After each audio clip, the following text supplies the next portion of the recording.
तुम्हाला इथे मागून आणू शकते, परंतु मला सुद्धा वरती सांगता आलं पाहिजे, मला सुद्धा पक्षाला वर मान करून सांगता आलं पाहिजे की आज तालुक्यातून मी एवढे एवढे पंचायत समिती सदस्य निवडून आणले, तालुक्यातून मी आज एवढे एवढे जिल्हा परिषद सदस्य निवडून आणले, आणि मग मला सुद्धा तिथे निधी मागायचा अधिकार असेल.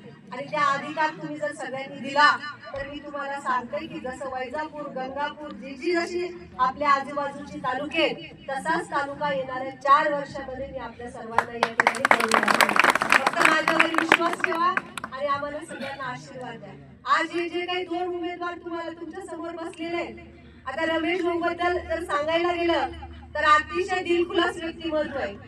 तुम्ही कधीही दुकानावर जा आणि पाहिजे तेवढे घेऊन या, असा विषय तिथं आहे की भाऊ कधीच कोणत्या गोष्टीला आजपर्यंत या ठिकाणी तुम्हाला कुणालाही नाही म्हणले नाही.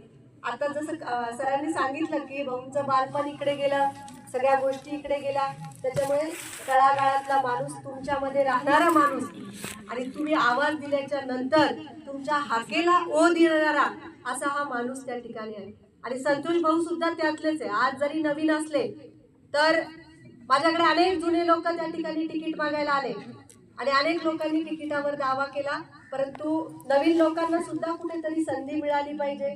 सामान्य माणसाला सुद्धा राजकारणात येण्याचा अधिकार आहे. सामान्य माणूस सुद्धा राजकारणात येऊन उभा राहिला पाहिजे, त्यालाही समाजकार्याचा अनुभव त्या ठिकाणी आला पाहिजे. त्याच्यामुळे संतोष भाऊला या ठिकाणी उमेदवारी दिली आणि अतिशय धडपडीचा माणूस आहे. तुम्ही संतोष भाऊला सुद्धा अर्ध्या रात्री आवाज दिला तर ते कुठेही त्या ठिकाणी हजर राहू शकतात. त्याच्यामुळे हे सामान्यातले, तळागाळातले अशी लोक आज उमेदवार म्हणून तुमच्याकडे दिलेली आहे. आणि तुम्हाला आता म्हटलं, तुम्हाला दाबायचे शेवटी भाषण मी तळमळ करून करतेय, कारण तळमळ याच्यामुळे करतेय की मला तालुक्याचा विकास करायचा आहे. शेवटी बटणं तुम्हाला तिथं जाऊन दाबायचे, मी दाबणार नाही. त्याच्यामुळे आपल्या संस्कृतीत म्हटलं जातं की आपलं स्वतःचं भविष्य हे आपल्या स्वतःच्या हातात असतं. आपलं भविष्य हे दुसरं कोणी घडवत नाही, आपलं भविष्य आपल्यालाच घडवावं लागतं.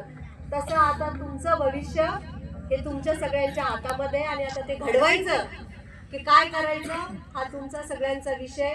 त्याच्यामुळे जे विकासाच्या बाबतीमध्ये कामं असतील, विकासाच्या बाबतीमध्ये 4 वर्ष मी आपल्या तुम्हाला कुठल्याही प्रकारची कमी पडू देणार नाही. तुमच्या गावचे दोन्ही जे काही रस्ते तुम्ही माझ्याकडे प्रस्तावित केले ते दोन्हीही रस्ते येणाऱ्या काळामध्ये पूर्ण करून देईल असा शब्द मी आपल्याला. फक्त रस्तेच नाही तर गावातील तुमचे शेतकऱ्यांचे, आपल्या सगळ्या शेतकऱ्यांचा जिव्हाळ्याचा विषय पाणंद रस्ते. तुमच्या शेतकऱ्यांचे पाणंद रस्ते असतील त्याचे ठराव माझ्याकडे आणून द्या. तुमच्या शाळा असतील त्याचे ठराव माझ्याकडे आणून द्या. ज्या काही विकासाच्या बाबतीमध्ये तुमच्या संकल्पना असतील, जे काही विकास कामं